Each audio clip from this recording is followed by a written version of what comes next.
નમસ્કાર દર્શક મિત્રો, આપણે નિહાળીશું સિટી લાઈવ ન્યૂઝ ચેનલમાં આજના મુખ્ય સમાચારો. વિઠ્ઠલભાઈ પટેલ જન્મ જયંતિ એ મુખ્યમંત્રી પુષ્પાંજલિ અર્પણ કરી. શ્રી મુનિ મહારાજના 45મા માનવ જન્મોત્સવ નિમિત્તે રાજ્યપાલશ્રીએ ખુલ્લો મૂક્યો. સઘન સુરક્ષા વચ્ચે ગણેશ વિસર્જન વિધિ. BMW India bridal fashion week 2015. Shahpur યુવક મંડળ દ્વારા ગણેશ મહોત્સવ. અંબાજી મેળો બન્યો મિની કુંભ. અનામત આંદોલનને પગલે યુવાનનો આપઘાત. ભાજપના સાંસદના રાજીનામા મુદ્દે લેખિત ફરિયાદ. રાજકોટ 24 કલાકમાં સ્વાઇન ફ્લૂને લઈને 2ના મોત. વિઠ્ઠલભાઈ પટેલ જન્મ જયંતિએ મુખ્યમંત્રીશ્રીએ પુષ્પાંજલિ અર્પણ કરી.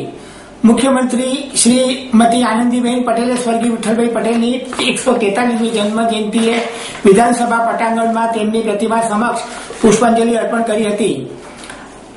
સરદાર વલ્લભભાઈ પટેલના ગુરુ બંધુ સ્વર્ગીય વિઠ્ઠલભાઈ પટેલની પ્રતિમાને વિધાનસભા અધ્યક્ષ શ્રી ગણપતસિંહ વસાવા, દંડક શ્રી પંકજભાઈ દેસાઈ, ધારાસભ્યો, ગાંધીનગરના મેયર અને નાયબ મેયર તથા પદાધિકારીઓએ પણ પુષ્પાંજલિ અર્પણ કરી હતી. આઝાદીના આંદોલનના લડવૈયા તરીકે એમણે વિશ્વભરની અંદર પોતાની નામના મેળવી હતી. બંને ભાઈઓનું યોગદાન આઝાદીના આંદોલનની અંદર રહ્યું. પૂજ્ય મહાત્મા ગાંધીજીની સાથે ખભે ખભા મિલાવીને આંદોલનમાં યશસ્વી ફાળો આપ્યો. કેસો લડવામાં પણ એમણે એટલો જ ફાળો આપ્યો છે અને એક પ્રખ્યાત એડવોકેટ તરીકે પોતાની નામના પણ એમણે પોતે દેશભરની અંદર મેળવી હતી. સામાજિક કાર્યો પણ એમની સાથે સંકળાયેલા હતા.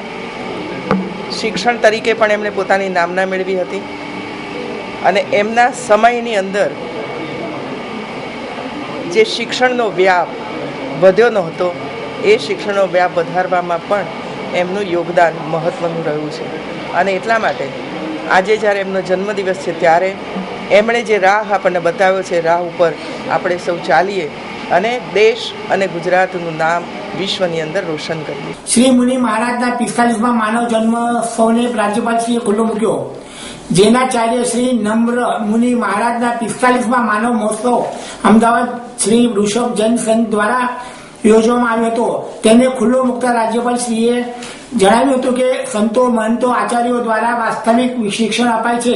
તેમણે વધુમાં કહ્યું હતું કે આપવાની સાથે નમ્રતાનો ભાવ મળે તો જ આ સાચો ધર્મ છે. તેમણે આચાર્ય શ્રી મુનિ મહારાજ સાહેબે જૈન ધર્મના આદર્શો, સિદ્ધાંતોને વર્તમાન સમયની માંગણી ગણાવી તેના આચરણ અનુસરણ માટે હિમાયત પણ કરી હતી. આ પ્રસંગે વિધાનસભા પક્ષના નેતા શ્રી શંકરસિંહ વાઘેલા, મુંબઈના સંસદ સભ્ય શ્રી કિરીટ સોમૈયા, જૈન શ્રેષ્ઠીઓ, અગ્રણીઓ ઉપસ્થિત રહ્યા હતા. आज का यह प्रसंग बहुत पावन प्रसंग है. इसकी पावनता इसलिए है कि हम जिनको श्रवण कर रहे थे वे भी पावन हैं, उनके मुख से निकली हुई वाणी भी पावन है. और यहाँ इतनी बड़ी संख्या में उपस्थित सभी बहन और भाई पावन मन से उनकी पावन वाणी को सुन रहे थे. सबसे पहले तो मैं पूज्य श्री नम्र मुनि जी महाराज के इस जन्मोत्सव के अवसर पर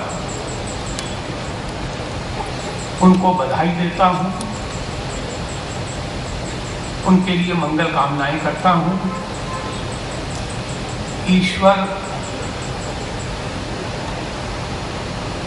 उनको अत्यंत दीर्घ आयु दे जिससे वे समाज का परिष्कार करने के काम में, समाज का मार्गदर्शन करने के काम में लगे रहे. સઘન સુરક્ષા વચ્ચે ગણેશ વિસર્જન વિધિ. અમદાવાદ સહિત ગુજરાતભરમાં શાંતિપૂર્ણ રીતે ભારે શ્રદ્ધાના માહોલમાં ગણપતિ વિસર્જનની પ્રક્રિયા પરિપૂર્ણ કરવામાં આવી હતી.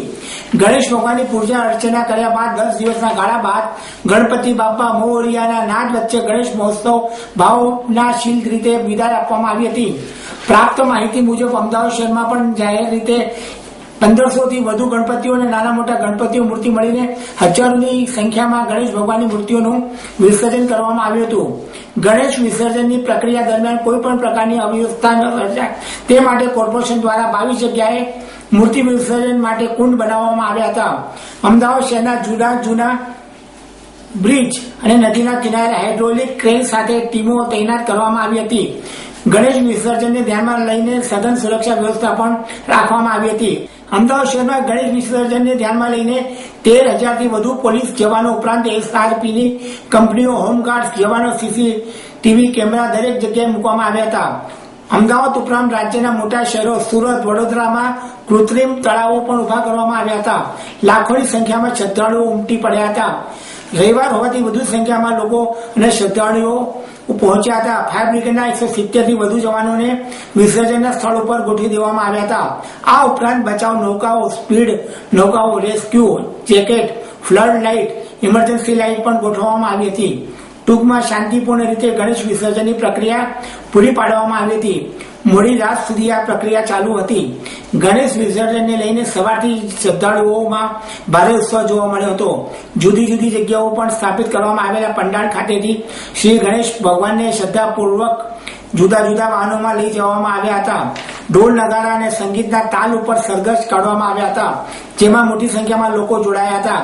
વિડીયોગ્રાફીથી સતત મોનિટરિંગ પ્રક્રિયા પણ હાથ ધરી હતી. BMW India bridal fashion week 2015 Shyamal અને ભૂમિકામાં ઇન્ડિયા બ્રાઇડલ વીક માટેની લાઇન કલેક્શનમાં બ્રાઇડલ સિલહોટના અનોખા મિક્સ સાથે બ્રાઇડ અને ગ્રૂમને ઉત્કૃષ્ટ પ્રી વેડિંગ લુક મળે છે.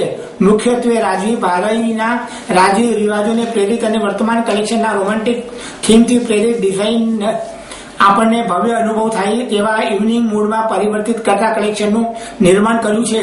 આ કલેક્શનમાં તમે કોન્ટ્રાસ્ટિક ડેલિકેટ ફ્લોરલ એમ્બ્રોઇડરી, અધિક માત્રામાં silhouette corseted body piece, empire line maxi, luxurious setting inner સાથે contour jacket, embroidery bias panel, high waist skirt સાથે ક્રોપ બ્લાઉઝિંગ અને કલીદાર લેગાસનો સમાવેશ થાય છે. પુરુષો માટે પણ ડિઝાઇનર બંધ ગળાના જેકેટ અને ટ્રેડિશનલ બોટમ, આકર્ષણ શેરવાની, કોસ્ટાન્ટિક પાઘડીઓ અને મેન્સ જ્વેલરીનું ઇમાક્યુલેટલી સુસ્પષ્ટ નિર્માણ કર્યું છે. મેન્સ કલેક્શનમાં ટેક્સચર અને થ્રેડ એમ્બ્રોઇડરીના ઓછા ઉપયોગ સામ્ય અને ભવ્ય રાખવામાં આવ્યું છે. મિડ લેન્થ જેકેટ અને શેરવાની સાથે રીચ કોટા સિલ્કના દુપટ્ટા, જ્વેલ બટન સાથે સમન્વય કરવામાં આવ્યો છે. એસેસરીમાં હેડ ગિયર અને હેડ પીસીસ, પાઘડીઓ, ટોપીઓ, સાફો, સેટિન ટાઈપ ઓફ જ્વેલ ટોન્સમાં and evening clutches, silhouettes, ballerinas, peep toe hop બીજું કેટલુંક આ સિઝનના કલેક્શનનો કોમ્પ્લિમેન્ટ પૂર્ણ કરે છે. ડિઝાઇનર્સ વિવિધ પ્રકારના લક્ઝરિયસ સિલ્ક, ડેલિકેટ ટ્યુડ સિલ્ક, જોરટ અને ટાઇફેટાઇસનો ઉપયોગ કર્યો છે.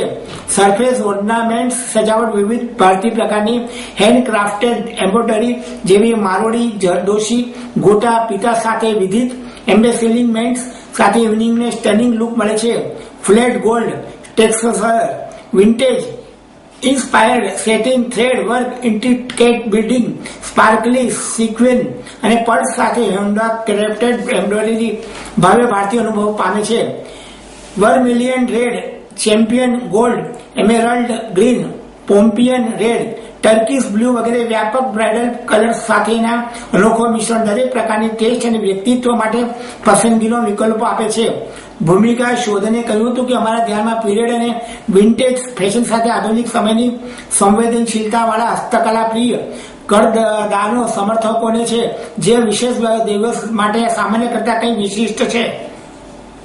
ગ્લોબ ટ્રોટિંગ દીવા, વૈશ્વિક ભ્રમણ કરતા સ્ત્રી કે ફેશન ફોરવર્ડ બ્રાઇડને પણ વિશ્વમાં જ્યાં પણ હોય ત્યાં લોકોનું ધ્યાન આકર્ષિત ડિઝાઇનની પસંદગી કરવામાં મળે છે.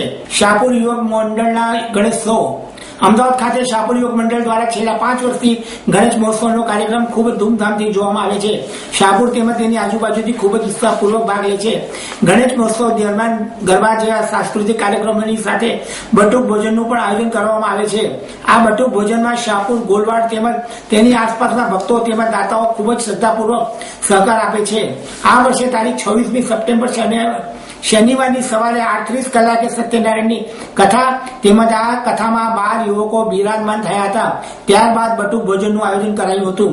ગણપતિ મહોત્સવમાં તારીખ 26/9/2015 શનિવાર 4:30 કલાકે અમદાવાદના મેયર શ્રીમતી મીનાક્ષીબેન પટેલ મુખ્ય અતિથિ તરીકે ઉપસ્થિત રહ્યા હતા. ગણેશ મહોત્સવમાં શાહપુર યુવક મંડળના નૈનેશભાઈ રાણા તેમજ તેમના સાથીઓ આ કાર્યક્રમને સફળ બનાવવા માટે ખૂબ જ પરિશ્રમ ઉઠાવ્યો હતો. લગભગ યુવક મિત્ર મંડળની અંદર 60 થી 70 જેટલા સભ્યશ્રીઓ છે અને આ 6ઠ્ઠા વર્ષે ગોલવાડ કા રાજા ગણપતિ ઉત્સવમાં ખૂબ જ ધામધૂમપૂર્વક આ ઉત્સવનું આયોજન કરવામાં આવ્યું છે. આજે બટુક ભોજનનું પણ યુવક મિત્ર મંડળ દ્વારા આયોજન કરવામાં આવ્યું છે.